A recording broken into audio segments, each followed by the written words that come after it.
Hearken, you sons of iron and ashes, you who call yourselves lords of ruin and retribution.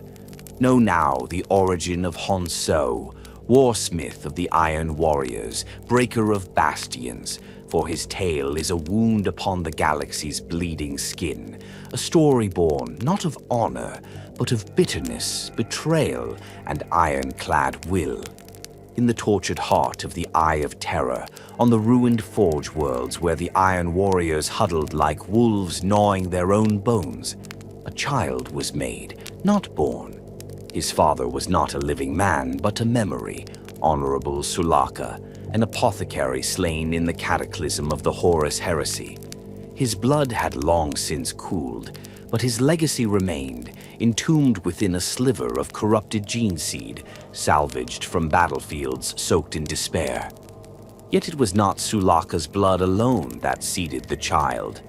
No, the foul hand of Fabius Bile, the Emperor's fallen flesh-crafter, had meddled with what should never have been touched. Where pure Iron Warrior's essence once rested, Bile had sown the taint of the Imperial Fists, their most hated enemies. A gene forging, profane and profane again, combining the genetic codes of brother and nemesis in a single embryo. Thus was Honsou conceived, a half-breed, a hybrid, a blasphemy walking. To the Iron Warriors, whose pride lay in blood unbroken since Perturabo's first wars, this was sacrilege. They named him Mongrel, spawn of shame, the half-breed. None would call him brother. None would grant him the honor of their brotherhood's grim songs. He grew not among equals, but among jailers. From the moment his eyes opened to the rust-choked skies of Medrengard, Honsou knew he was alone. In the nightmare training pits of Kal-Angol, where would-be warriors fought for a scrap of respect, the other aspirants marked him as prey. Blows rained upon him more savagely than upon others. Weapons were accidentally sharpened. Training exercises designed to test endurance became tortures meant to break him.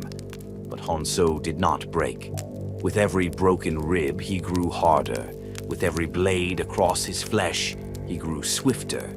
And when he bled, he did not curse his blood for its corruption. He cursed the world for its blindness. If the sons of Perturabo would not call him brother, he would make them kneel to him as master. In those brutal years, Honsou learned the first and greatest lesson of his life, that blood alone does not grant power. Iron alone does not forge a man. Only unyielding will, sharpened to a killing edge, could carve a place in this brutal galaxy. And so, in secret and silence, Honsou honed himself into a blade the galaxy would one day fear.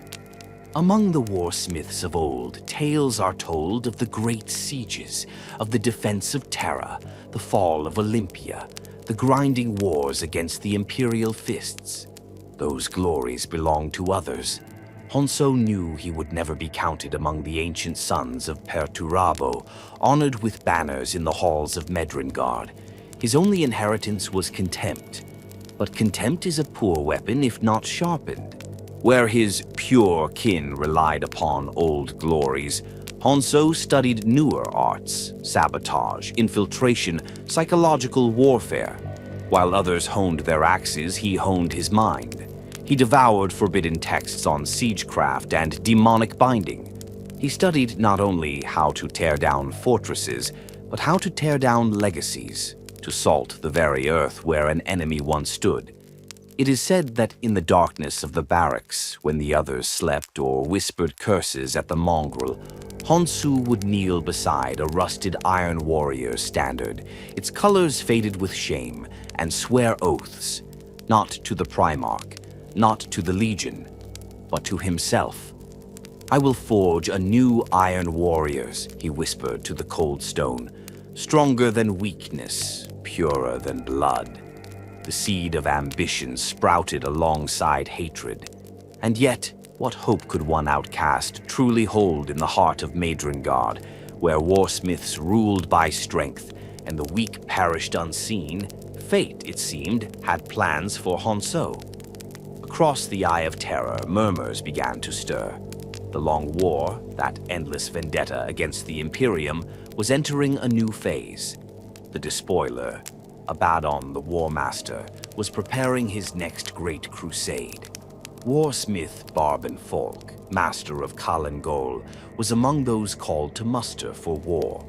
Falk, proud and cruel, needed champions to lead his companies. He summoned the sons of Medringard's pits to prove their worth. Among them was Honsou, lean, scarred, burning with silent fury. The trial was brutal beyond measure. Arena battles where blood soaked the iron sands, tests of endurance against demonic storms, trials of nerve as bound demons clawed at the aspirants' minds, whispering promises of power and betrayals uncounted. Aspirants fell by the dozens. Strong men were broken. Proud warriors fled shrieking into the blackness beyond the fortress walls. But Honsou endured. Every slight he had suffered became a weapon. Every scar a badge of honor. Where others screamed, he smiled. Where others wept, he laughed. When it ended, only 3 champions remained standing. Forex the Relentless, Kruger the Warmaker, and Honsou the half-breed. Falk, ever the pragmatist, saw use in Honsou's tenacity. Blood was less important than victory. Falk named the trio his champions, each entrusted with a cohort of iron warriors. Thus, from the pits of scorn, Honsou rose to a rank his betters had sworn he would never touch. Yet even then, in the dark recesses of Kalangol's citadel, voices whispered, "He is impure. He is unclean. His blood is wrong." Honsou heard every whisper. He carved them into his mind like epitaphs for those who would one day kneel before him or die under his heel. And so the half-breed was armed, armored, and unleashed upon the galaxy. Hydra Cordatus awaited, a fortress world untouched for millennia, bulwarked against siege and decay. Honsou would march to war beside Falk's armies, not as a slave or an outcast, but as a champion. Yet he knew this was not enough. It was never enough to serve. Honsou's heart was a furnace stoked not by loyalty, but by a singular dream. One day they will no longer whisper. One day they will only scream. Thus began the bloody ascent of the half-breed, the Iron Lord yet to come. Steel screamed and the stars wept, blood as the Iron Warriors descended upon Hydra Cordatus. It was the opening move of a campaign not for conquest, not for glory, but for vengeance measured in centuries. The Imperium had fortified Hydra Cordatus as a bastion against heresy. A forged world, a weapons manufactory, a symbol of resilience. But no fortress, no matter how ancient, could stand forever against the architects of its undoing. From the storm-racked skies came the Iron Warriors, clad in battered ceramite daubed in gray and gold. Their dropships scoured the heavens with fire, punching through void shields with brute force. Leading them, beneath the blackened banners of Kalangol, marched Warsmith Barban Falk, and among his chosen champions, newly blooded, strode Honsou. The half-breed bore no rank beyond champion then. Yet already, the pitiless eye of destiny marked him. Tor Christo, the citadel at the heart of Hydra Cordatus, was no mere fortress. It was a bastion designed by the Imperium's finest architects, garrisoned by Skitarii legions, and defended by ancient Titan engines of the Legio Invicta. Its adamantium walls had never been breached. Its planetary defense array could shatter entire fleets before they even reached orbit. But the Iron Warriors were not daunted. Siegecraft was their inheritance, older and deeper than any stone the Imperium could lay. They were not an army. They were the storm and the shattering. Honsou's role was clear. He would lead the vanguard. From the first hours of the siege, he proved himself not merely brutal, but brilliant. Under blackened banners, his warband tore open the outer defenses with methodical cruelty. They tunneled beneath walls, planted melter charges at foundations, and drove cybernetic war beasts ahead to test every weakness. Where defenders regrouped, Honsou sent false retreats to lure them into killing grounds. Where the walls looked unbreakable, he turned the very ground beneath them into a weapon. Blood slicked the stone valleys as Skitarii phalanxes collapsed under barrages of macro-cannon fire. Honsou personally led breach teams into the exposed guts of the manufactorums, flaying their defenders in labyrinthine corridors. He moved like a machine himself, relentless, tireless, unstoppable, his hammer and chain blade red with the blood of Mechanicus and mortal alike. Still, Tor Christo endured. For weeks the siege ground on, and the Iron Warriors fed men and machines alike into the grinding maw. Entire cohorts perished in the tunnels beneath the fortress. Sappers dug trenches so deep they were buried by their own collapse. Titans stalked the killing fields, bringing death with every stride.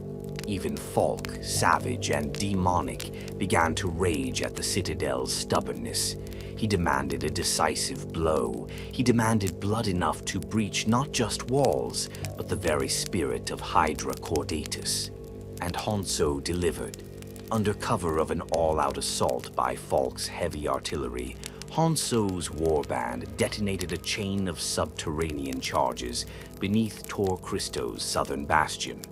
The resulting explosion shook the heavens, toppling bastions thought indestructible. Honsou himself led the first assault into the breach, clad in bloodied plate, roaring the ancient Iron Warriors' war cry into the smoke. Beyond the walls, defenders fell back to desperate last lines of defense. Inner courtyards, command bastions, and the sanctified halls where the Adeptus Mechanicus had hidden their most sacred relics. Honsou cared for none of it. He wanted only one prize. Beneath Tor Christo lay vaults sealed by the Mechanicus, vaults that held the untainted gene seed of the Imperial Fists. It was this treasure Falk sought, to replenish the Iron Warriors' corrupted bloodlines. Honsou's assault teams fought street by street, floor by floor, into the belly of the fortress. Every step was paid for in blood. His champions fell one after another. The sergeants and lieutenants he had fought beside since the pits of Kalingol, cut down by plasma fire and mass reactive rounds. Still, he advanced, dragging the remnants of his company forward. In the deepest sanctum of the vault complex, they met the last stand of the defenders. Castellan Vauban, master of Hydra Cordatus, clad in ornate Terminator plate. Vauban fought like a living god, his relic power sword carving bloody arcs through Honsou's warriors. Honsou met him head-on. The duel was savage beyond reckoning. Vauban's blade sheared through Honsou's right arm at the elbow, sending his chain blade clattering into the dust. Blood fountained from the stump, but Honsou did not fall. With a guttural roar, he surged forward, driving a combat knife through the weakened armor at Vauban's throat. The Castellane staggered, gurgled a defiant curse, and died at the half-breed's feet. Honsou stood over the body, wounded but unbowed. Around him, the last of the defenders were crushed. Tor Christo fell that day, not to the might of the Legio Invicta, not to the brilliance of the Mechanicus, but to the iron will of the half-breed. The vaults were breached, the prize was seized, and though Falk took the glory before the hosts of Abaddon, those who walked the blood-slick halls knew the truth. It was Honsou's hand that had shattered Hydra Cordatus. In the aftermath, even as the world burned and the fortress's ruins wept flame, Falk summoned his champions. He named Honsou first among them, praising his ruthlessness, his cunning, his indomitable fury. But for Honsou, praise meant nothing. In the blackness of his private thoughts, he savored only one thing. Blood had been spilled in his name, and the galaxy would bleed more yet. His missing arm would be replaced, improved. His broken body would be remade, stronger. His scars would not be shameful. They would be sigils carved by his own hand upon the stone of history. Hydra Cordatus was not an end. It was a beginning. A world had fallen. The Imperium would follow. And one day, soon, the whisper of his name would echo louder than any Primarch's decree. Honsou, Warsmith, half-breed no more, only iron, only vengeance. Thus was Hydra Cordatus broken. Thus was the future forged in fire and hate. The fires of Hydra Cordatus had barely guttered when the true war began. Not the siege of a fortress, but the siege for power itself. Victory in the material world was a simple thing compared to what came after. The ruthless dance of ambition, betrayal, and blood among the sons of Perturabo. Within the smoking ruins of the fortress world, in a war council dark with incense and demon smoke, the Iron Warriors gathered. Their armor bore the scars of hard-fought triumph, cracked plate, blackened helms, blades still wet with Mechanicus oil and blood. They had bled for Falk's glory, for the Iron Warriors' pride, or so it was said. In truth, each captain had bled for themselves. Barbin Falk, the Warsmith of Kalen Gol, stood at the center of the conclave, his presence a raw wound of hate and power. Warp light flared in his eyes, for victory at Hydra Cordatus had not merely fed his ego, it had elevated him. Across the Eye of Terror, the gods of chaos had watched the siege unfold with hungry fascination. And in Falk's bloody triumph, they found favor. Even now, the mark of ascension boiled across his flesh. His armored gauntlets hissed and cracked as he flexed them. His voice had grown deeper, distorted, touched by powers beyond mortal ken. He was becoming something more, something terrible. Honsou watched from the shadows of the gathering, his new augmetic arm still stiff from surgery, his wounds half-healed, but his spirit sharp as ever. He understood what few others did. Hydra Cordatus had not been the end of Falk's ambition, nor the Iron Warrior's salvation. It was a stepping stone. Falk sought demonhood, godhood, and the gods were answering. Falk's voice rose, booming across the assembly like a thunderclap. Hear me, sons of Perturabo. The fortress falls. The Imperium weeps. By this victory, I claim the mantle of the greatest warsmith since our father himself. Some cheered. Others bowed in silence, masks hiding contempt. Falk lifted high the spoils of Hydra Cordatus, the recovered gene seed, the sacred vaults cracked open by Honsou's hand, and offered them up before an altar, fashioned from the shattered sigils of the Imperial Fists. The rituals began. Honsou felt the warp boil around them as the summoning commenced. The rites were older than memory, predating even the fall of Horus. Blood was spilled. Ancient Iron Warriors' banners were torn and burned, their smoke curling into forms that whispered and screamed. Falk bellowed oaths to the dark gods, oaths that promised eternal war, endless pain, unyielding strength. The chamber shook, the air crackled, and then Barbin Falk began to ascend. His body stretched and twisted, ceramite cracking and sloughing away as horns and spines erupted from flesh. His warplate became a second skin, molten and seething. Warp lightning arced from his outstretched hands. His roar split the very firmament of the fortress as his soul was torn free from mortal shackles. The Iron Warriors fell to one knee, not in loyalty, but in terror. Honsou knelt with them, but behind his bowed head, a smile crept across his lips. In Falk's apotheosis, opportunity had come. For in the moment of ascension, Falk's mortal concerns, his titles, his strongholds, his warriors, were rendered meaningless. He was no longer Warsmith. He was something else, something removed from the petty politics of the living. A void yawned in the chain of command, and where there is a void among the Iron Warriors, there is blood. Falk's remaining captains, Foryx, Kroger, and Honsou, turned upon one another even before Falk's ascended form had vanished into the warp. Their swords were drawn not against the Imperium, but against each other. Foryx, the most senior, called himself Falk's true heir. He commanded ancient loyalties and bore scars from 10,000 wars. Kroger, brutal and hot-headed, snarled that might alone should decide succession. Honsou said nothing. He let them shout and posture. He watched, he waited, and then he struck. Foryx died first. In the dead of night, in the ruined courtyard of Hydra Cordatus, he was ambushed by Honsou's warband. Outnumbered and caught unprepared, Foryx fought like a lion, slaying half a dozen attackers before Honsou himself moved in for the kill. Their duel was brutal, silent, save for the clash of iron and the hiss of blood on stone. Foryx's blade clanged from Honsou's augmetic limb, and that was his last mistake. Honsou's artificial hand clamped down on the blade's edge, wrenching it aside. His chain blade ripped through Foryx's gorget, spraying gore across the blackened stone.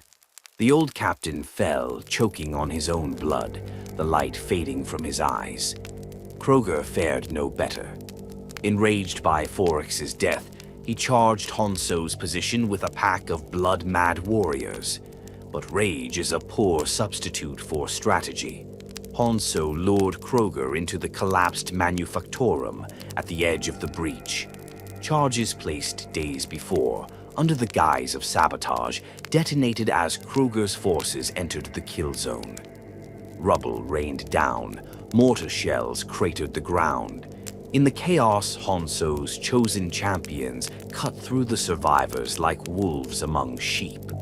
Kroger himself staggered from the wreckage, one horned pauldron torn away, roaring defiance. Honsou met him with a bolter round to the throat. Thus did the sons of Perturabo feast upon their own entrails. Thus did power fall to the one who had suffered the longest, waited the most patiently, and struck the most ruthlessly. In the bloody dawn that followed, among the ash and bones of Hydra Cordatus, Honsou stood alone. He was not acclaimed. He was not celebrated. He was simply obeyed. Those who had survived the purges, embittered champions, warp-twisted artificers, and warbands with no loyalty but to strength, bent the knee before him. They called him Warsmith, not from love, but because to deny him was to die. Upon the ruins of Hydra Cordatus, Honsou reforged Collingol's shattered banners anew. No longer would he be the half-breed. No longer would he be the outcast. He was the Warsmith, Lord of Collingol, master of his own destiny. And though Hydra Cordatus burned behind him and the Imperium mourned its fallen bastion, Honsou's gaze was already turned forward, to conquest, to vengeance, to the endless war that would carve his name into the bones of the galaxy. His iron heart beat a singular rhythm, not brotherhood, not loyalty, only victory. The fires of Hydra Cordatus had cooled into ash. The banners of Collingol snapped over a battered but sovereign fortress reclaimed by the hand of a new master. Honsou, once the half-breed, now Warsmith, returned to Medrengard with blood on his blade and ambition burning like a sun within his chest. Yet victory at Hydra Cordatus was not enough. No Iron Warrior could rebuild a legion with crumbling weapons and broken men. Honsou needed an army. And armies, he knew, could not be bought. They had to be forged. Beneath the basalt cliffs of Kalangol, within its poisoned depths, Honsou set to work. He called his new sanctum the Forge, but it was no smithy for mere metal. It was a factory of flesh, of horror, of profanities against nature and sanity alike. To replenish the Iron Warriors, he would need more than recruits. He would need new brothers, birthed not from tradition but from suffering. At the heart of his grim project lay the stolen prize of Hydra Cordatus, the pure, untainted gene seed of the Imperial Fists. This was the irony he savored, that from the blood of their hated enemies, the Iron Warriors would rise again. Yet the gene seed alone was not enough. Space Marines are not born, but made, shaped through rites, surgeries, conditioning. And Honsou did not have the carefully tended facilities of Mars or the bio-cathedrals of ancient Terra. He had Kalan Gol, he had desperation, and he had no limits. From the dark corners of the Eye of Terror, he summoned flesh crafters and sorcerers, the mad, the desperate, the damned. Apothecaries who had long since fallen from grace, their minds twisted by the warp. Demon smiths who whispered secrets in blood and bone. Under Honsou's cold command, they built the daemonic. Imagine, if you can, a chamber the size of a cathedral, its walls stitched with flesh and brass. Great vats filled with embryonic sludge hung from chains of iron and sinew. Within them floated the writhing forms of those condemned to transformation. The process was hideous beyond description. Mortal slaves, plucked from Kalan Gol's starving ghettos, were fed into the daemonic. Their bodies were surgically opened, their organs twisted and rewired to serve as wombs. The stolen gene seed was implanted into these unwilling hosts, forcing an unnatural gestation. Most died screaming. Others birthed abominations, hulking, mutant monstrosities barely capable of breathing, let alone waging war. These failures, the vast majority, were discarded without mercy, their corpses left to rot in the toxic ash fields outside the fortress walls. Yet a few, a precious few, survived the nightmare. These creatures were stronger than mortal men, infused with the corrupted might of the Adeptus Astartes.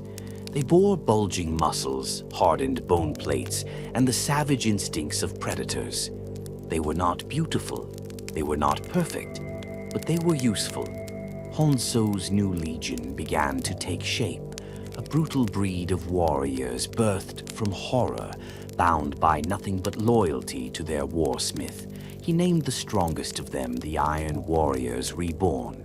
The rest, those too twisted to wield a bolter, those whose minds snapped under the weight of their transformation, he cast into the wastes.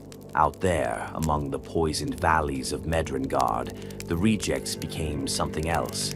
They became known as the Unfleshed. Savage and broken, these wretched creatures roamed the wastelands in packs. Some remembered dim echoes of their creation, a hatred for their makers, a longing for acceptance that would never come. They howled Honsou's name into the black storms, a sound that would chill even the hardest Iron Warrior's blood. But Honsou did not fear them. In his eyes, the Unfleshed were not failures. They were a lesson, a reminder that weakness had no place among the Iron Warriors, a reminder that only the strongest deserved to serve. Time and again, his lieutenants questioned the horrors of the Forge. Men like Kadaris Grendel, a grizzled veteran of 100 sieges, asked why they relied on such imperfect stock. Honsou's answer was simple. Perfection is a lie, endurance is truth, and endure they would. With the daemonic spewing forth new warriors, Honsou began assembling a force unlike anything seen since the Long War's earliest days. Not merely Iron Warriors, but Siege Masters reborn. Each warrior was armed with relics torn from the vaults of fallen worlds. Demon engines lumbered among them, walking siege batteries fashioned from bound demons and shattered vehicles. Sorcerers stitched the living and the dead together into weapons of terrifying ingenuity. Artillery pieces fed by the souls of slaves, plasma cannons shrieking with trapped warp entities. It was not an army built for defense. It was an army built for annihilation. And yet, even as Carlin Gol grew strong once more, whispers spread through the fortress, whispers that Honsou's creations were an abomination even by the standards of chaos, that the Warsmith was playing a dangerous game, forging not a legion, but a curse. Even among his own ranks, the seeds of dissent were planted. For in the eye of terror, strength alone earns loyalty, and even strength can rot if left to fester too long. Honsou knew this. He welcomed it. Let the weak conspire and gnash their teeth. Let them see the forge and recoil in horror. He was not building an army to survive the eye. He was building an army to tear down everything the Imperium held sacred, to destroy not just walls and fortresses, but the very idea of safety. And when the forge fires of Carlin Gol guttered and smoked with the last screams of the daemonic victims, Honsou stood upon the battlements and watched the first of his new legion march into formation. Their armor was crude, their movements brutish, their souls were stitched together with hate and madness. But they were his iron sons, born not of tradition, not of loyalty, but of iron will and boundless cruelty.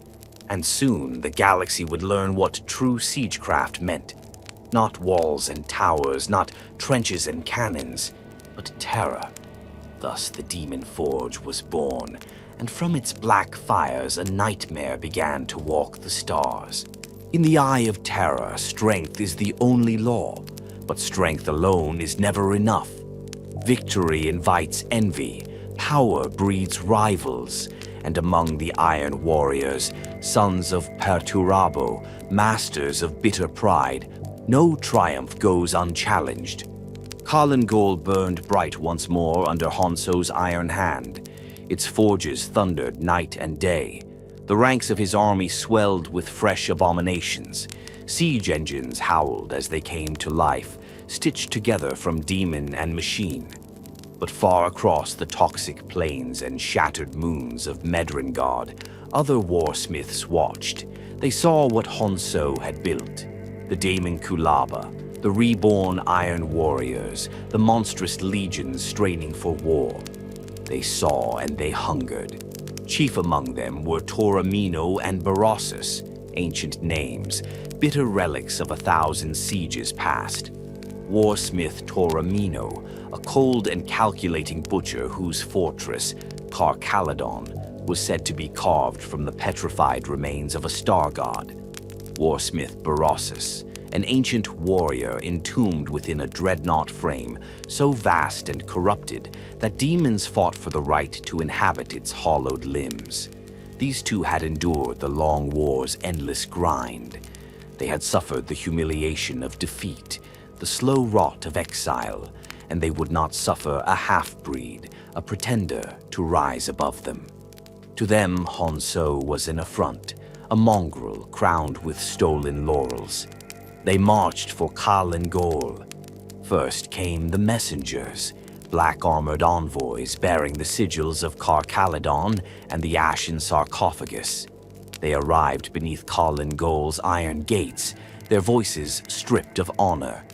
Their demands were simple: submit, relinquish the stolen gene seed, dissolve your claim to Carlin Gol, return to the dirt from whence you came, half-breed.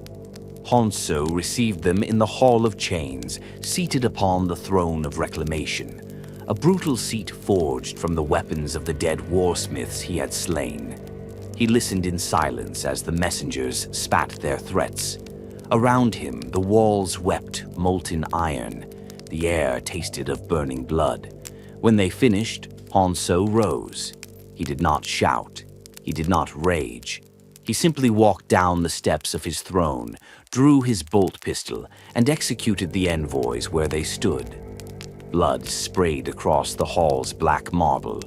The Iron Warriors who witnessed the act knelt in approval. There was no room for diplomacy among the sons of Perturabo. Only strength mattered, only fear. The gauntlet had been thrown. War was inevitable. Across the desolate plains of Medrengard, Toramino and Berossus gathered their forces. From the cursed manufactorums of Car Caledon came siege tanks bristling with diamond-bound ordnance. From the tomb fortresses of the Ashen Sarcophagus came black dreadnoughts, howling in eternal rage. Thousand upon thousand of Chaos Space Marines, mutants, and demon engines assembled under banners that had not flown together since the Siege of Terra itself. In the eye of Terra, armies are not summoned lightly. Every warrior, every war machine, represents centuries of bitter survival. And now 2 ancient warsmiths pledged it all to tear Honsou from his throne. Yet Kalangol did not tremble. Honsou welcomed their challenge. He spent no time reinforcing walls or digging deeper trenches. He knew that Kalangol would not be won by mere stone and mortar. It would be won by the brutality he had forged in the heart of the Daemon Kulaba. His new army, crude, savage, monstrous, was not built to withstand siege. It was built to break sieges. As the enemy host encircled Kalangol, Honsou prepared his reply. When the first artillery shells fell, bloated things of shrieking flesh and iron, Honsou did not order a defensive bombardment. He ordered the gates opened, and outsurged his legions. The battlefield became a nightmare. The unfleshed, once banished to the ash wastes, were unleashed at the vanguard, screaming their broken hatred. Behind them came the Daemonculaba-born warriors, wielding twisted siege weapons that spat bone shrapnel and warp flame. And towering above them all, demon engines stitched together from the ruins of Kalangol's ancient defenses, lumbered into the fray. Honsou led from the front, his hammer in one hand and a relic plasma blaster, stolen from the vaults of Tor Christo, roaring in the other. His strategy was brutal and brilliant. He would not allow Toramino and Berossus to settle into a siege. He met their armies in the no-man's land between the fortresses, turning the field into a cauldron of blood and fire. For days the slaughter raged. Toramino's siege companies were ground into ash.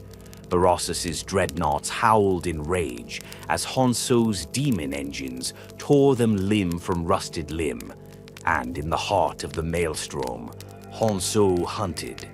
He sought not the armies. He sought the warsmiths themselves. When Toramino finally showed himself, leading a desperate countercharge to reclaim a breach in the eastern quarter, Honsou was waiting. The duel was short and merciless. Toramino fought with the elegance of an old campaigner, his war scythe slicing apart demon machines with surgical precision. But elegance means nothing when faced with brutality. Honsou shattered Toramino's blade with his hammer, crushed the warsmith's knee with a booted stomp, and tore the helmet from his rival's head. He held Toramino's broken body aloft before the Iron Warriors, letting them see what defiance bought. Then he dropped the corpse into the mud, spat once and turned away. Berossus fared no better. Trapped within his ancient dreadnought shell, he fought like a cornered beast. But even a beast can be caged. Honsou ordered his sorcerers to bind Berossus with psychic chains, dragging the twitching war machine into the heart of Kalangol. There, before the jeering Iron Warriors, Honsou dismantled Berossus piece by piece, a public execution not just of flesh, but of legacy. When Berossus's core finally died, Honsou mounted the warsmith's shattered sarcophagus atop Kalangol's gates as a warning. Strength had spoken. Kalangol was supreme, and Honsou's rule was absolute. The ashes of the fallen warsmiths were ground into the forge fires of Kalangol. Their banners were ripped and remade. Their surviving warriors bent the knee or joined the Daemonculaba's next cycle.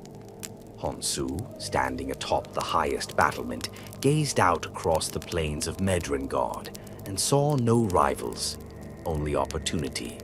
The Imperium trembled beyond the eye, the Bloodborne stirred in the shadows, and Warsmith Honsou, the mongrel prince of iron and spite, prepared to turn his gaze outward once more. The long war called, and Honsou would answer it with fire and ruin. Long after the echoes of Toromino and Berossus had been silenced, a shadow crept across Kalangol. A shadow unseen and unexpected, born not of chaos but of vengeance and fate. His name was Uriel Ventris, a son of Ultramar, a warrior of the hated Imperial Fists bloodline, by way of Robout Guilliman's stoic creed. He was not a warsmith. He was not a demon-haunted champion. He was merely a captain, a mortal thorn lodged deep within the rotting heart of chaos. But in time, Ventris would become Honsou's most persistent nemesis. It began in whispers. Kalangol's sentries reported sightings of movement in the ashen fields, figures that did not belong to the usual mad survivors of the wastes. Patrols vanished. Alarms rang hollowly in the deeper vaults. The fortress's blood-stained halls, accustomed to the brutal certainty of war, felt uneasy. Honsou, seated upon the throne of reclamation, listened to these reports with growing interest. Not fear, never fear, but interest. For Kalangol had stood against demon incursions, internal uprisings, and the combined might of rival warsmiths. What could trouble it now? He dispatched hunting packs, grim bands of chaos marines and mutant trackers, into the lower manufactorums and waste tunnels. Few returned. Those that did spoke of phantoms, of sudden ambushes in the dark, of precise and clinical slaughter. Honsou narrowed his eyes. Precision and discipline were the hallmarks of a foe he knew all too well. It was not long before he uncovered the truth. Uriel Ventris had come, accompanied by Pausanias Lysane, his loyal brother-in-arms, a giant even by Space Marine standards, whose left arm was a marvel of living metal wrought by the Adeptus Mechanicus. Ventris had infiltrated the Eye of Terror in defiance of every sane instinct. They had followed the stench of Hydra Cordatus's death, tracked the bloody footprints of Honsou's ambition across the stars, and now they stood at the very gates of his empire. Their mission was simple: to find and destroy the daemonic, to rip out the beating heart of Honsou's nascent army before it could reach maturity. Honsou smiled when he learned this, not out of amusement, but admiration. Few had the audacity to strike so deep. Fewer still survived to tell of it. He would ensure Ventris and Lysane were no exception. He set his traps with meticulous care. He left sections of the fortress seemingly unguarded, corridors that would draw infiltrators like moths to a flame. He sent false echoes across the Vox channels, fragments of orders, whispers of gene seed transport, bait carefully laid. And when the Ultramarines took the bait, the jaws of Kalangol snapped shut. Ventris and Lysane were captured within the black holes of the Daemonculaba itself, the very heart of horror they had come to destroy. The Warsmith ordered them brought before him, battered but alive. They were paraded through the fortress like trophies, a living humiliation for the Loyalists. Honsou watched them with cold curiosity. Ventris, proud even in chains. Pausanias, silent and seething, the living metal of his augmetic arm flexing with restrained fury. These were not the broken slaves that the Eye of Terror so often produced. These were warriors, and warriors deserved a personal touch. Honsou descended from his throne, his crimson cloak trailing behind him like a bloody tide. He circled his prisoners, studying them. His gaze lingered on Pausanias's metal arm, a marvel of loyalist engineering, infinitely superior to the crude augmetics of Kalangol. A hunger stirred within the warsmith, not for Pausanias's life, for his arm. Without hesitation, Honsou ordered the tech priest to remove it. Pausanias's roar of agony echoed through the vaults as saw blades bit into flesh and bone. Ventress struggled against his captors, fury blazing in his eyes, but he could do nothing. The arm was torn away, leaving Pausanias a maimed, bleeding wreck. Honsou admired the severed limb, feeling its weight in his hands. Here was a prize worthy of a Warsmith. Here was a tool he would fashion into something greater than its maker had ever intended. In the days that followed, Honsou had the arm surgically grafted to his own body, replacing the crude prosthesis lost at Hydra Cordatus. The living metal responded to him, adapting to his strength, whispering promises of newfound power. He would wear the enemy's craft like a badge of victory. And when he crushed Ultramar beneath his heel, he would do so with a weapon stolen from their own kin. As for Ventress and Pausanias, Honsou had no intention of granting them quick deaths. He cast them into the deepest vaults of Gol, among the unfleshed and the daemonic worst failures. He wanted them to see what he had created. He wanted them to witness the abominations spawned from the gene seed they had failed to protect, to feel the weight of their failure pressing down upon them, heavier than any chain. Yet fate, as ever, had other plans. In the rotting darkness among the broken and the damned, Ventress found allies. The unfleshed, twisted and tormented as they were, recognized something in him, a glimmer of compassion, a memory of a past before horror consumed them. Under Ventress's leadership, the unfleshed rose up.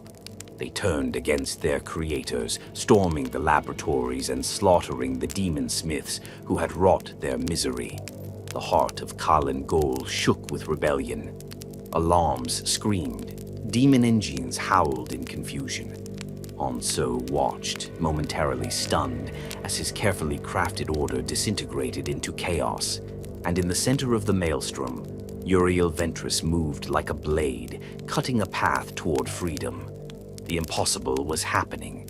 An ultramarine was tearing the heart from the Warsmith's empire. And Honsou, for the first time in his ascendant reign, tasted the bitter sting of loss. He roared for his warriors to crush the uprising, to bring him Ventress's head. But it was too late. The fires of rebellion had been lit. And from the shadows of Gol, Uriel Ventress carved a legacy that Honsou would never forget.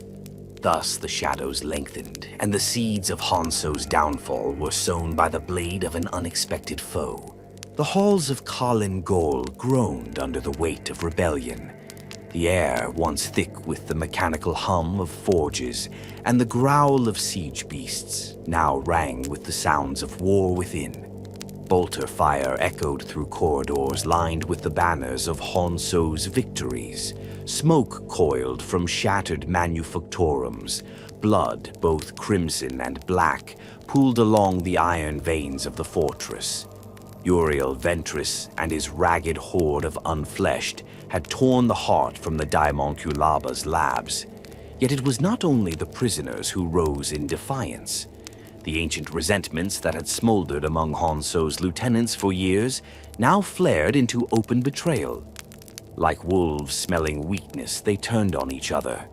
First came the warbands sworn to Toramino's fallen standard. They had bent the knee when Honsou slew their master, but loyalty given under duress is loyalty poised to break.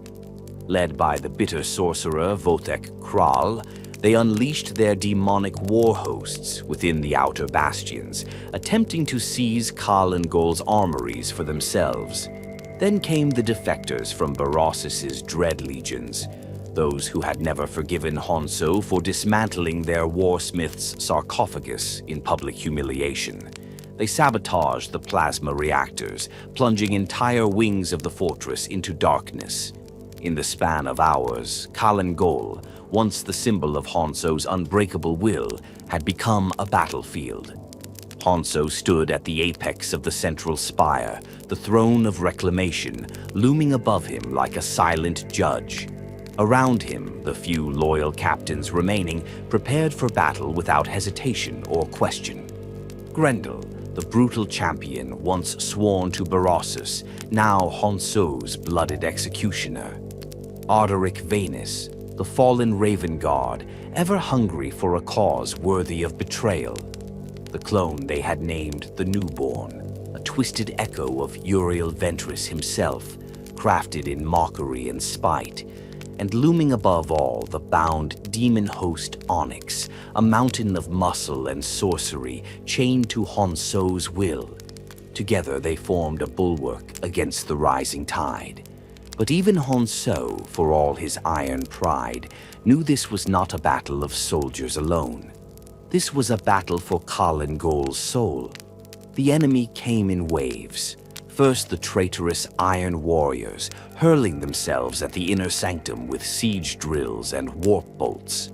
Honsou met them head-on, leading counter-assaults through blast-torn corridors. His hammer shattered ceramite and bone alike. His plasma blaster reduced whole squads to screaming heaps of molten flesh. The clone Newborn fought at his side, a silent reflection of the real Ventris, killing without hesitation, without mercy. Varnes, laughing like a madman, danced among the enemy ranks, twin bolt pistols barking death. Grendel waded through the melee like a living battering ram, crushing those who dared stand before him. The blood of traitors painted the iron walls, and for a time it seemed that Honsou's iron will might yet snuff out rebellion as he had so many times before. But the second wave broke differently. It was not a war band that came next. It was the unfleshed, twisted, malformed creatures who had once been Honsou's greatest experiment, and now his most bitter curse. They surged through the ruins of the Daemonculaba, driven by a madness beyond reason, by a hatred so pure it burned brighter than any devotion to chaos. Their howls filled the fortress like the dirges of lost souls. They tore through barricades with hands and claws. They shrugged off bolter rounds as if they were rain, and at their head marched Uriel Ventris, clad in scavenged armor, eyes burning with grim determination. Honsou saw him from atop the steps of the throne and felt a flicker of something he had not known since Hydra Cordatus. Not fear. Rage. Ventris had dared to wound his empire. He would pay for it in blood. Honsou ordered his champions forward. The Newborn met Ventris halfway, blade drawn, the mirror of a mirror. They clashed amid the wreckage, twin reflections locked in a brutal dance of blades and oaths. Around them, Kalin Gol tore itself apart. The unfleshed fell upon the remaining defenders with reckless abandon. Siege beasts screamed as they were dragged down. Demon engines howled in rage and confusion, firing blindly into the melee. And still the spire stood. Still Honsou stood, for he had not forgotten the final weapon forged in the heart of Kalin Gol. Buried deep beneath the fortress was the heart of blood, a diamond engine bound in ancient times, fed by the screams of 100,000 slaves. Honsou had always intended it as a last resort, a weapon to be unleashed only if Kalin Gol itself faced annihilation. That time had come. He descended the inner stairways, leaving Grendel and Venus to hold the line. Ventris, still locked in deadly combat with the Newborn, did not see him go. Through the shattered lower vaults he strode, past the gutted ruins of the Daemonculaba until he reached the prison where the Heart of Blood had slumbered. With a whispered invocation and a bloodletting of his own flesh, Honsou shattered the runes of binding. The heart awoke. It rose in a tide of brass and sinew, a shrieking mass of demonic fury and machine hate. Bound no longer by logic or loyalty, it lashed out at everything: Iron Warrior, unfleshed, sorcerer, traitor. The fortress trembled beneath its wrath.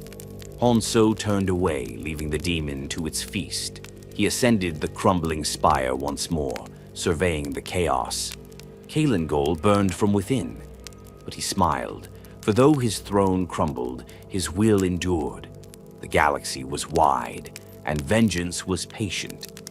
Thus, the throne of Kalengol cracked, and the Warsmith prepared for wars yet to come. The walls of Kalengol wept molten iron. The ground heaved with every bellow of the heart of blood, the demon engine unleashed from its prison deep beneath the fortress. In the shattered courtyards, where once banners of the Iron Warriors had flown proud, now chaos reigned. No longer a place of siege and order, Kalengol had become a crucible of rage. Above it all, in the blackened sky where the eye of terror's storms churned, Honsou stood atop the highest battlement, watching his empire burn. To some, it might have seemed a defeat. To Honsou, it was evolution.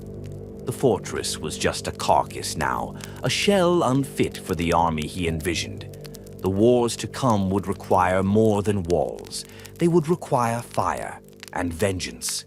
Honsou turned from the ruins below and began to move, not with haste, not with panic, but with deliberate purpose. The heart of blood had been unleashed not merely to destroy his enemies, but to cover his escape. In the catacombs beneath Kalengol, amid the labyrinthine wreckage of siege vaults and demon forges, Honsou activated contingencies long prepared. Hidden teleportariums, old heresies stolen from the dark mechanicum, flared to life. With him went the loyal remnants of his force. Grendel, wounded but alive, Arderic Vons, grinning even as he bled, and the broken but still dangerous shell of the clone, the newborn who had been grievously wounded by Uriel Ventress's blade, but still crawled forward on one good arm, snarling defiance. The Warsmith had not saved Kalengol. He had saved what mattered, himself, his champions, and the knowledge to build anew. As the last teleport flare swallowed him from the eye-blasted ruins, Honsou cast one final glance over his shoulder. Flames leapt from tower to tower. The heart of blood, shrieking in endless hunger, tore a siege tower in half with a single claw. A smile twisted across Honsou's scarred features. Let the Ultramarines think they had won. Let Ventress believe he had struck a mortal blow. In truth, Honsou was not defeated. He was free, and he would be far more dangerous than any fortress left behind. You cannot kill iron, he thought. You cannot extinguish hate. You can only sharpen it. They reappeared on a derelict orbital platform high above Medrengard, a place forgotten even by the warbands of the Eye. Time meant little here, only cold void and shattered metal. But it was enough to plan, enough to strike. Wasting no time, Honsou convened his broken warriors. They gathered in a rusted chamber open to the void, where ancient statues of broken saints wept tears of ice. The fortress is lost, Grendel growled, spitting blood onto the iron deck. Honsou turned his gaze upon him, and the old warrior fell silent. No, Honsou said, his voice colder than the vacuum beyond the sundered hull. Kalengol was a chrysalis. We have emerged stronger. Stronger? Vanes laughed harshly. We've lost the forges, the daemonic. And in losing them, Honsou cut across him, we have shed our chains. He stepped forward, the living metal of his stolen arm gleaming. Walls are weaknesses. Fortresses are tombs waiting to happen. I will not be a lord of ruins. I will be the architect of ruin itself. Silence fell. Even Vanes, whose soul bowed to nothing, recognized the fire in the Warsmith's eyes. In the cycles that followed, Honsou began gathering the wreckage of his power. From the drifting hulks of dead warships in Medrengard's orbit, he salvaged engines, armor, and weapons. He forged a fleet, crude, brutal, but swift, a strike force instead of a fortress. Mutants, renegades, and war beasts came to his call. Some had served Toramino or Barosis. Others were drifters who smelled opportunity in the blood-scented wind. Honsou welcomed them all. He promised not security, not honor, but war without end, and in the Eye of Terror there was no finer coin. Yet even as he rebuilt, a greater hunger gnawed at him. A hunger not for mere survival, a hunger for vengeance. Hydra Cordatus had fallen by his hand, Kalangol had burned by his will, but neither had struck at the heart of his true enemy. Neither had answered the slight that still festered like a wound, the insult of Uriel Ventress. On the derelict platform's command deck, under the shifting storms of the Eye, Honsou mapped the path of his next conquest. Not Medrengard, not the Eye, the Imperium itself. He traced the stars to a small, vulnerable jewel in the eastern fringe, Tarsis Ultra, a world that Ventress had once saved from the jaws of the great Devourer. A world tied by blood and memory to the Ultramarines. A symbol. To destroy it would not just be to ravage a planet. It would be to scar Ventress's soul, to rip open the heart of the Imperium's ideals. In the endless dark, Honsou swore his new oath. I will not merely break worlds. I will break the spirit of my enemies. His fleet took shape, jagged hulls patched with demon hide and stolen Imperial wreckage. His armies gathered, warbands of fallen Astartes, heretic psychers, and beasts drawn from the nightmare edges of the Eye. And at the heart of it all stood the Warsmith, unbowed, unbroken, reborn in hate. No fortress could hold him, no wall could contain him. He would forge a storm to sweep across Ultramar, and Ventress would feel its wrath. He would raise Tarsis Ultra to ash. And when the fires guttered low, when the last cries of the dying faded into the void, the Imperium would know that Honsou had not fallen at Kalangol. He had risen. Thus was the heart of vengeance kindled, and from its flames, a nightmare took flight once more. Beyond the boiling storms of the Eye of Terror, beyond the shattered fringes of the Segmentum Tempestus, there spun a wounded world. Tarsis Ultra, once a shining jewel of imperial might, a world of wide agri-fields and hive cities, rich in crops and souls, a vital artery in the endless hunger of the Imperium's wars, a world once saved from annihilation by the blade of Uriel Ventress, and now a world that bore the mark of its savior with pride. Statues of the Ultramarines, captain adorned the plazas, hymns sang of his valor, streets bore his name. But Honsou saw no honor there, only opportunity. The heart of vengeance beat louder now, and it led him straight to Tarsis Ultra. A blow against Ventress himself, a wound not of flesh but of soul. The voyage from Medrengard to the Imperium's edge was perilous. Even with demon engines shrieking in the void, even with warpsmiths singing blasphemies to the Neverborn, Honsou's fleet endured storms that could tear reality into ribbons. Twice, monstrous shapes clawed at their hulls in the warp. Once, a ship, the blood of Perturabo, was swallowed whole by a chasm that screamed with the voices of dead gods. Yet Honsou pressed onward, his mind fixed upon the prize. His fleet emerged into real space beyond the Torrentus Rift, wounded but intact. Before them hung Tarsis Ultra, a blue-green orb cradled in the darkness, blissfully unaware of the doom hurtling toward it. Honsou wasted no time. The first blow fell in silence. In orbit, the old Imperial defense satellites blinked into activity, their long slumbering weapons powering up. Too late. Honsou's vanguard, stolen assault craft, warp-infused boarding torpedoes, struck first. They crashed through the orbital platforms like meteors, ripping apart the defenders before alarms could even be sounded. Skitarii crews fought back with stubborn precision, but they were outmatched. Boarding teams of iron warriors, crude, savage, and unstoppable, scythed through them like blades through wheat. Within hours, the orbital defenses were crippled.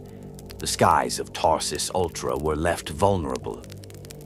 Honsou prepared his masterpiece, Deep within the hold of his flagship, the Stoneheart, a weapon awaited.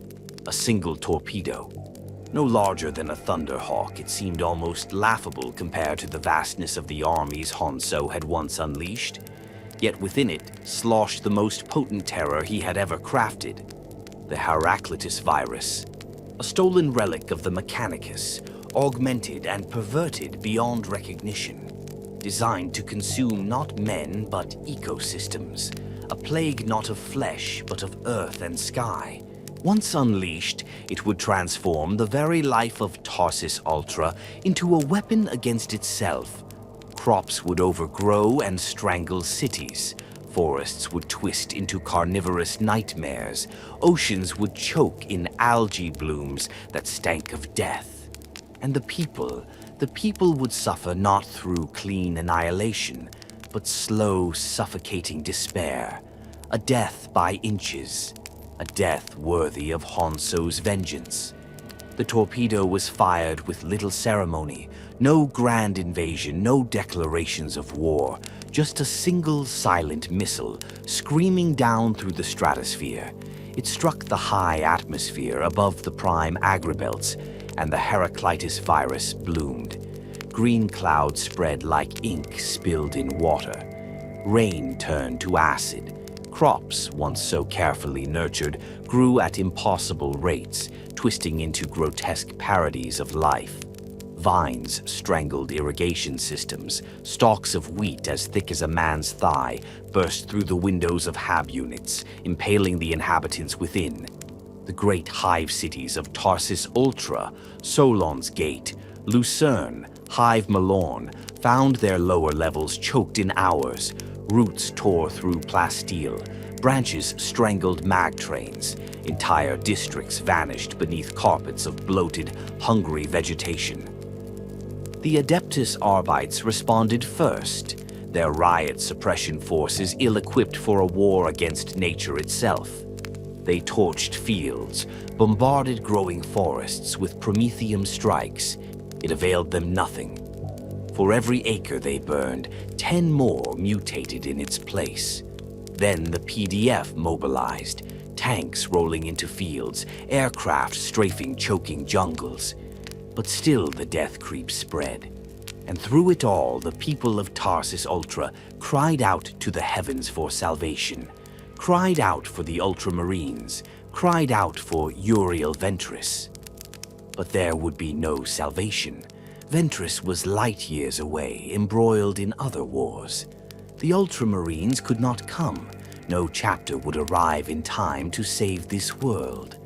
Honsou had made certain of it.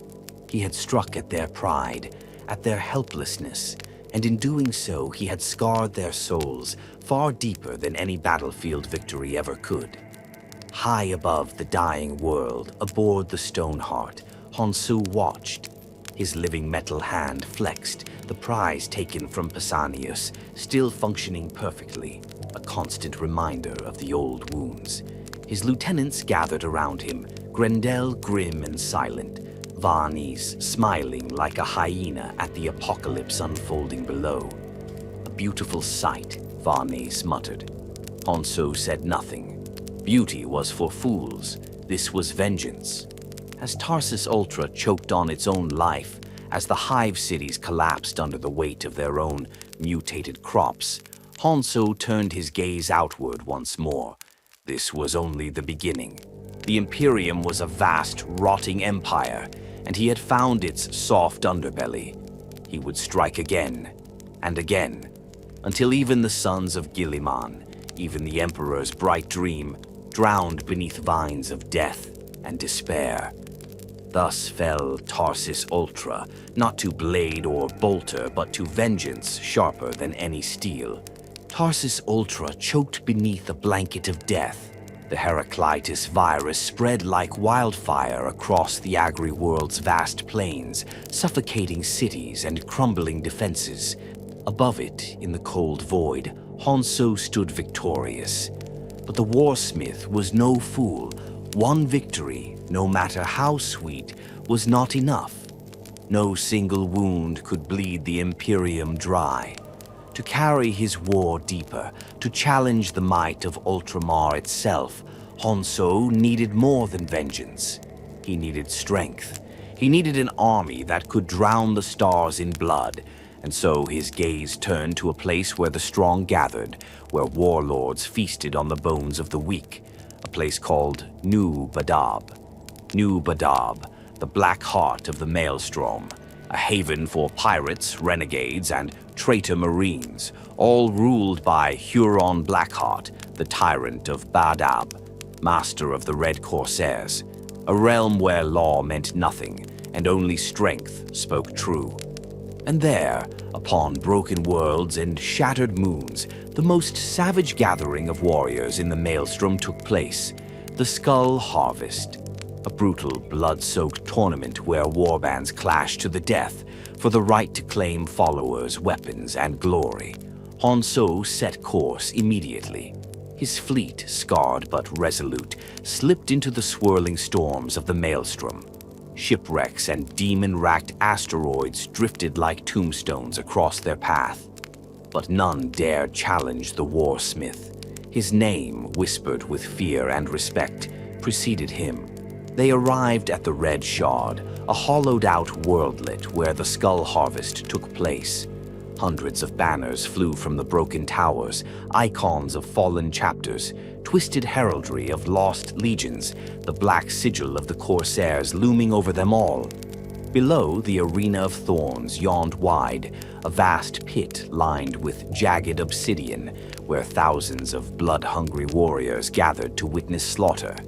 Honsou disembarked with his chosen, Grendel, the Iron Giant, whose warhammer cracked ceramite like glass, Arderic Vanes, fast and treacherous, guns spinning in both hands, and the Newborn, the twisted clone of Uriel Ventris, armored in scavenged plate, his face a distorted mirror of loyalty and defiance.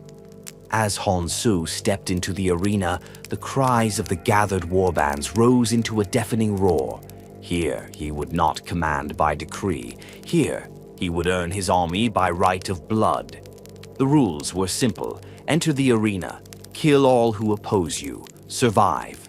Opponents came fast and furious, packs of traitor Astartes from unknown legions, their colors faded and smeared. Xenos mercenaries with curved blades dripping with venom. Even rogue psychers, their minds ablaze with unstable sorcery. Honsou unleashed his fury without hesitation. His hammer shattered helms and spine alike. His plasma fire reduced mutants to smoldering ruin. Vaughns weaved among the enemy, twin bolt pistols barking death in perfect rhythm. Grendel tore through bodies like a living siege machine. And the Newborn, oh the Newborn, moved with a silent surgical precision, dispatching enemies with clean, efficient strikes.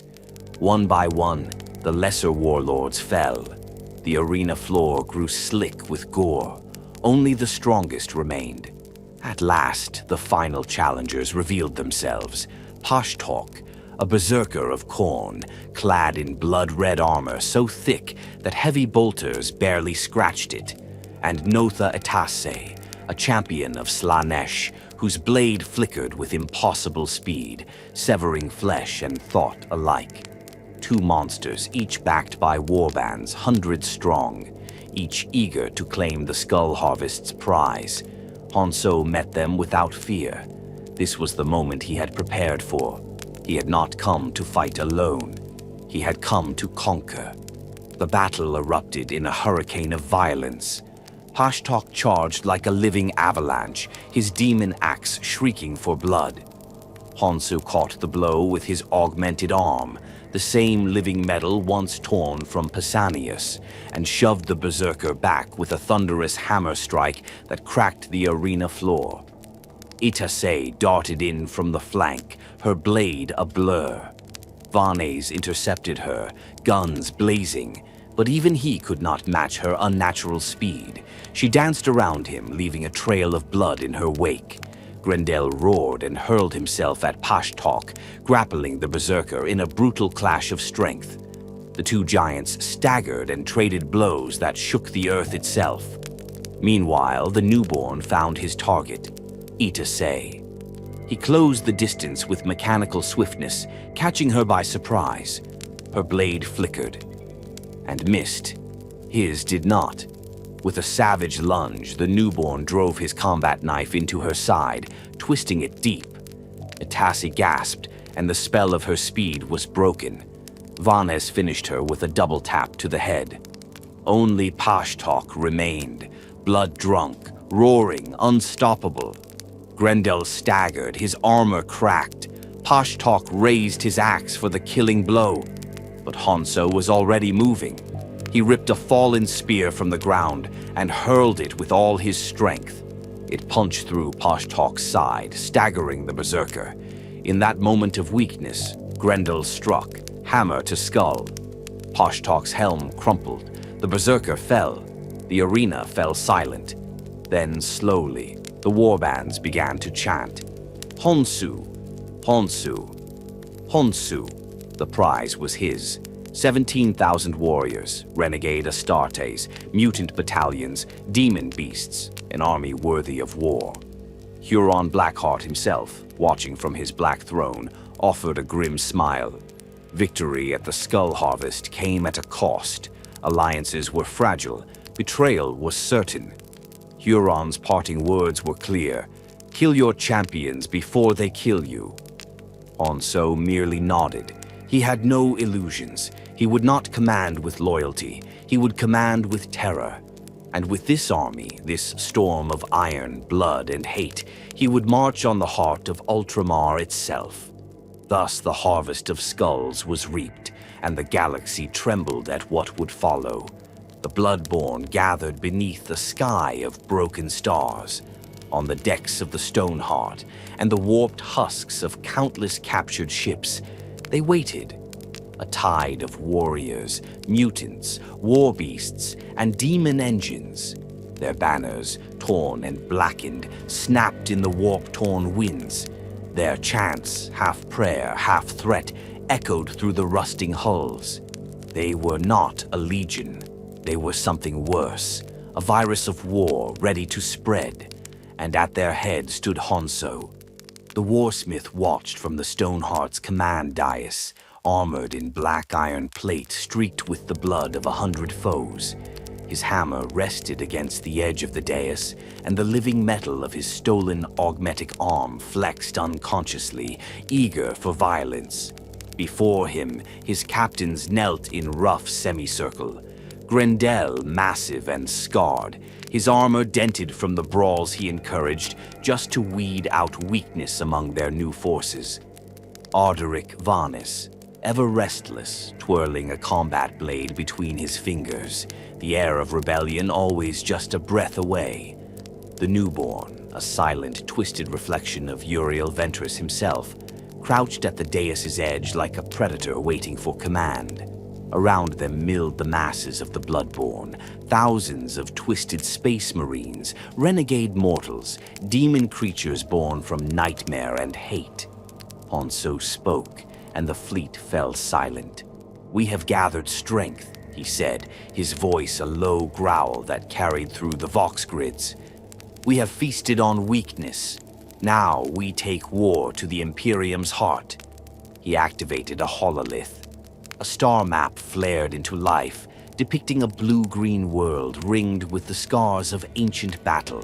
Calth, a shrine world, a wounded relic of past wars. The Bloodborne roared approval. Honsou let the noise wash over him. He raised a hand and again silence fell. "We will not claim it. We will not conquer it. We will shatter it. We will salt its bones so that even memory recoils in terror." Preparations began immediately. Ship after ship refueled, rearmed, refitted for war. Honsou stalked the decks, inspecting the hordes he would unleash. His gaze was pitiless. Mutants deemed too feeble were culled. Traitor captains who showed hesitation were executed without ceremony. Vons personally oversaw the outfitting of strike teams, fast, mobile killers who would slip through Calth's defenses like knives between ribs. Grendel supervised the siege engines, demon-infested tanks and artillery crawlers, engines of brute force and pure annihilation. The newborn led squads of assassins, silent killers bred to sow terror before the full assault even began. Yet even all this strength was not enough. To destroy Calth, Honsou needed a weapon the Imperium could not anticipate. He needed something that hated Ultramar as much as he did. Deep within the Stoneheart's corrupted halls, Honsou and his sorcerers conducted the summoning. Ritual circles were carved into the flesh of the ship itself. Incantations in forbidden tongues were screamed into the void. Sacrifices, hundreds of souls, were burned as offerings. The air grew thick, heavy with ozone and raw malice. And then, through a gate of screaming light he came. Makar the Reborn, a demon prince of unfathomable hatred. Once defeated by the Ultramarines, imprisoned, humiliated, now free, now seething with rage. Makar coalesced in a swirling maelstrom of red mist and burning symbols, his form massive and ever-shifting, a fusion of warrior and horror. "You seek to desecrate Calth," the daemon rumbled, its voice splitting the air into jagged fractures.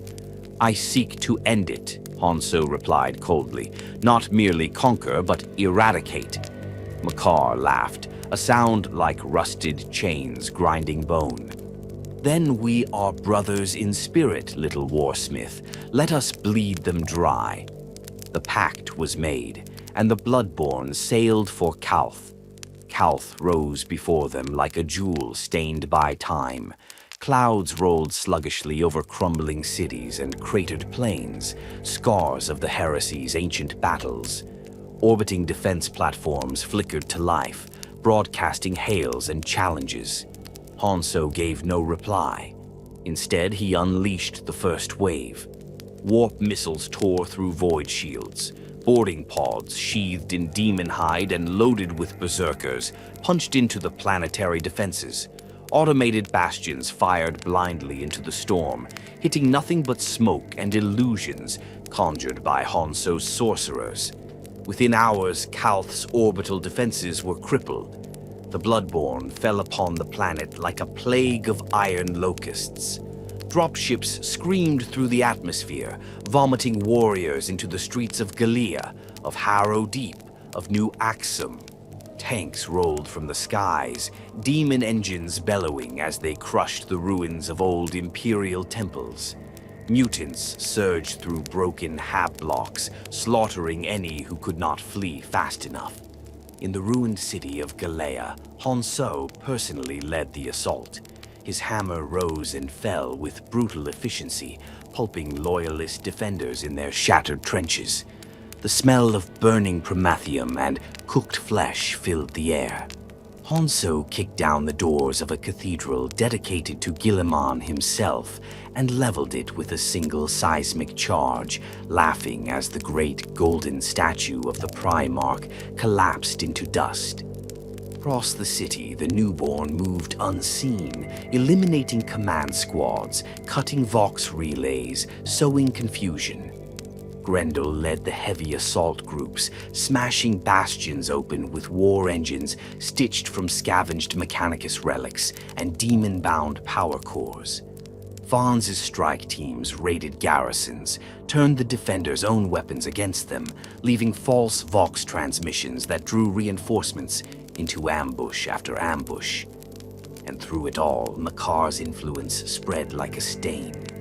Demons poured into the world through rents in reality, turning the sky into a writhing nightmare of tentacles, fanged stars, and shrieking clouds. The very ground rebelled against Calth's defenders. Streets twisted into bottomless maws, rivers boiled with blood. No sanctuary remained, no hope. Yet even amid the chaos, resistance flickered. Loyalist forces, Ultramarines, Raven Guard, Imperial Fists rallied where they could, fighting desperate holding actions against overwhelming odds. Honsou respected their tenacity. He respected it and crushed it. Entire companies were buried alive beneath collapsed hab towers. Vox operators were hunted and silenced to cut communications. Supply lines were not merely severed, but poisoned, seeded with viral spores conjured by Honsou's war sorcerers. The Bloodborne's advance was relentless, block by block, city by city. Calth bled. Thus did the Bloodborne advance across Calth, a tide of iron, fire, and sorrow, and in their wake only ashes remained. Calth burned. Across its scarred plains and shattered cities, the fires of betrayal raged higher than the spires of the old imperial cathedrals. The Bloodborne swept across the surface like a living plague, their banners black against the crimson skies. And yet the heart of the campaign, the soul of the defiance yet unbroken, lay in a single place: Guilliman's Gate. There, amid the ancient ruins of Galea, rose the tomb of Remus Ventanus, sacred to the Ultramarines, a shrine built upon the bones of one of their greatest heroes. It was not merely stone and marble, it was a symbol, a wound that had never fully healed from the betrayal of the Horus heresy, and now it would bleed anew. Honsou stood at the foot of Guilliman's Gate, the battered gates torn open by Grendel's siege beasts. Smoke and ash churned around him. The air reeked of burning ceramite, ruptured promethium tanks, and scorched flesh. His iron boot ground the shattered remnants of ultramarine statues beneath his heel as he advanced. Around him, his warband howled for blood. Vaughns led raider squads through the perimeter, cutting off any loyalist reinforcements. Grendel smashed through defense lines with brutal certainty, his hammer pulverizing bunkers and walls with each titanic blow. The newborn, silent and ruthless, hunted command officers with predatory precision. Every bolt round, every demon howl, every death scream drove the defenders further back, deeper into the sanctified halls of the tomb itself. Inside the tomb's shattered vestibule, Sergeant Paulinus of the Ultramarines barked orders through bloodied lips. His surviving squad, battered, half their number fallen, dug in behind marble columns and cracked aquilae. They fought with desperation, knowing no reinforcement would come. Every man understood what was at stake. The shrine could not fall, not while they lived. They fired volley after volley into the oncoming Bloodborne. Bolt shells detonated amid howling mutants and traitor marines. Missile strikes blasted whole squads of twisted flesh and iron into ruin. For every foot of ground, the Bloodborne paid in blood. But it was not enough. The tide was too great. And then came Honsou. He strode through the breach like a living avatar of war, his hammer spitting blue fire, his plasma blaster hissing molten death. He moved with brutal grace, ignoring wounds that would have crippled lesser men. Bolt rounds ricocheted harmlessly from his plate. A missile struck his left pauldron and exploded. And Honsou simply shook off the fire and kept coming. His hammer rose. It fell. A column shattered, bringing the roof down in a cascade of rubble that crushed the defender's left flank. Sergeant Paulinus fired his last bolt pistol round into Honsou's chest. The Warsmith did not even flinch. With a roar, Honsou seized the sergeant by the throat and lifted him into the air. Paulinus clawed futilely at the iron grip. "Your honor is ashes," Honsou snarled.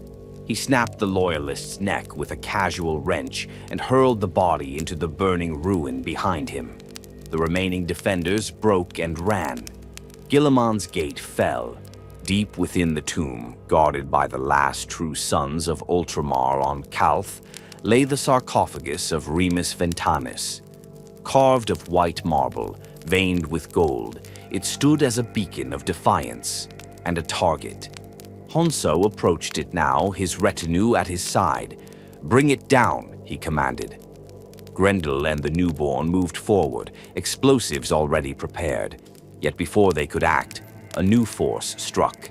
From the smoke and ruin emerged figures clad in the blue and gold of the Ultramarines. Uriel Ventress himself leading a handful of survivors. His armor was scarred, his blade nicked and blood-stained, but his eyes burned with undiminished fury. At his side marched a few others. Raven Guard scouts, Imperial Fists, heavy gunners. A librarian whose psychic aura shimmered with wrath, barely contained.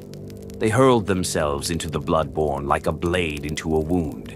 Ventress clashed with the newborn first. Brother against twisted reflection. Mirror against nightmare. The duel was savage. The newborn fought with skill and brutality, but Ventress fought with something more. Purpose, memory, rage sharpened to a killing edge. Blades met with the crack of thunder. Sparks and blood flew. Then, with a cry of defiance, Ventress plunged his sword through the newborn's chest, driving the clone to its knees. The newborn reached out, clawing at Ventress's gorget, trying to speak, but only blood came. He toppled backward, dead, a final testament to Honsou's failure to forge a perfect weapon. Honsou watched the clone die without expression. Then he stepped forward himself. Ventress met him head-on, knowing he faced a titan of brutality and hate incarnate. They clashed like gods of old, hammer against sword, steel against will. Every strike from Honsou shattered columns and buckled the floor. Every parry from Ventress was a miracle of speed and precision. Around them, the battle raged. Bloodborne fought loyalists in a maelstrom of fire and fury. Grendel smashed a Raven Guard into a column with his Warhammer. Varnes gunned down Imperial Fists with clinical efficiency. Makar's laughter rolled like thunder as more demons spilled into reality. Still, Ventress fought on. Step by step, he forced Honsou back from the sarcophagus of Ventanus.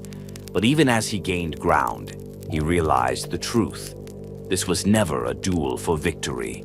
It was a distraction. Behind Honsou, the explosives had been planted. The charges were already counting down. With a last brutal strike, Honsou hurled Ventress away, sending him crashing into a shattered plinth.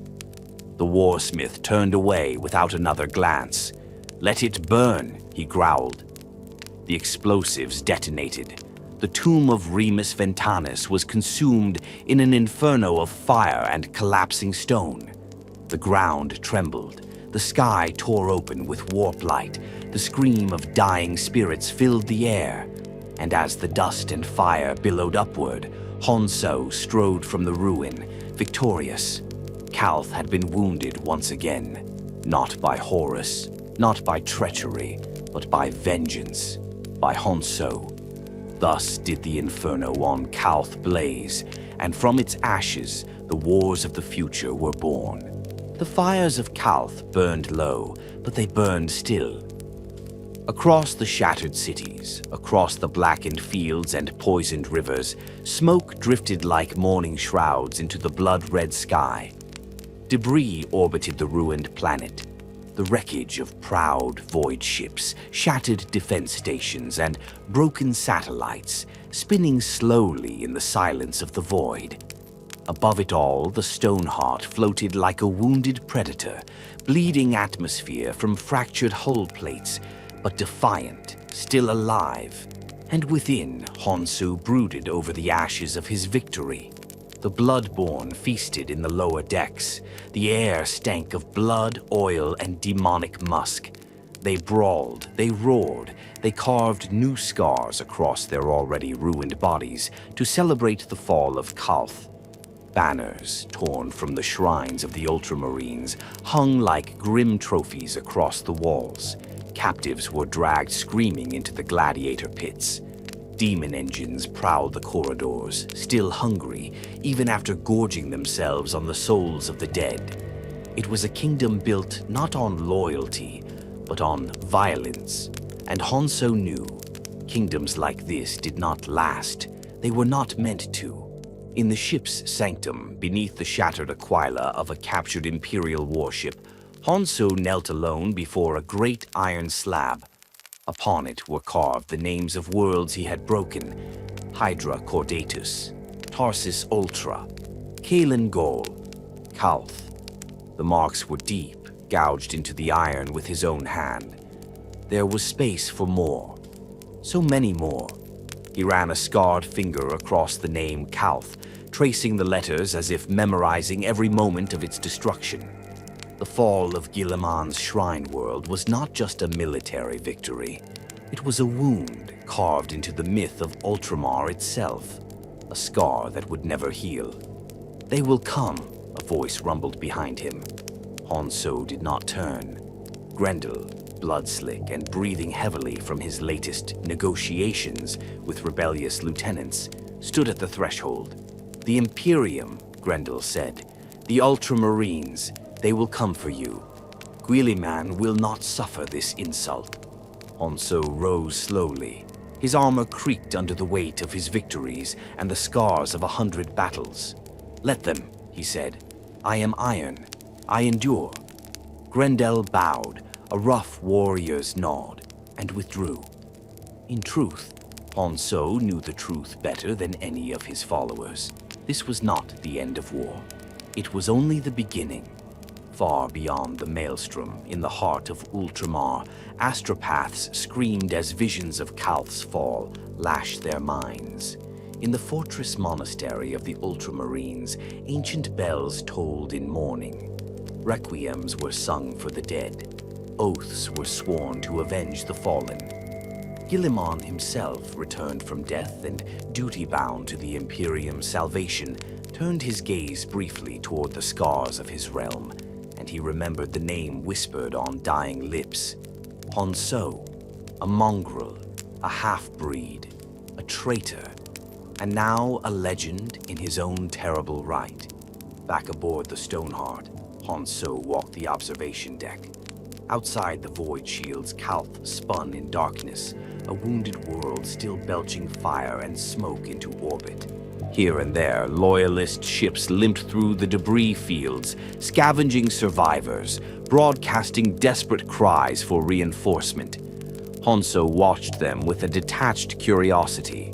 He could have destroyed them, could have annihilated every last scrap of resistance, but it was better this way. Let them crawl back to their masters. Let them tell the tale of what had been done.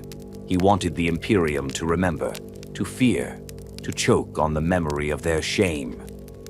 There were mutterings within the Bloodborne. Some captains whispered of carving their own petty empires in the wake of Calth's fall. Others dreamed of betraying Honsou, taking his strength for themselves. It was inevitable. It was the way of chaos. Honsou welcomed it. He did not rule by loyalty. He ruled by inevitability. Those who stayed strong would survive beside him. Those who faltered would be ground into the dust beneath his iron heel. It was not cruelty. It was necessity. In the eye of terror, there is no peace, no unity, only war, only strength, only iron. Later, in the blackness of his private sanctum, Honsou carved a final mark into the iron plinth, a symbol, his symbol. Not the chained hammer of the old iron warriors, not the eightfold star of chaos undivided. A simple sigil, a broken sword bound with iron chains. The broken, reforged in hatred, the castaway made into a conqueror. It was not the symbol of a Primarch, it was the symbol of a survivor, of a warrior who had carved his own path through the blood and ruin of the galaxy. Somewhere far below, the Bloodborne feasted. Makar laughed in the warp, his appetite for chaos only sharpened by Calth's destruction. Across Ultramar, distress signals burned through the void, and Honsou, the half-breed, the outcast, the Warsmith of broken worlds, stood alone at the prow of the Stoneheart, staring into the infinite, cold reaches of space. Ahead of him lay more wars, more victories, more ruins to be heaped upon the ruins he had already made. He would not be remembered kindly. He would not be remembered as a hero, but he would be remembered. That was enough. Iron endures. Thus the legacy of iron was forged, not in honor, not in hope, but in fire, blood, and eternal war.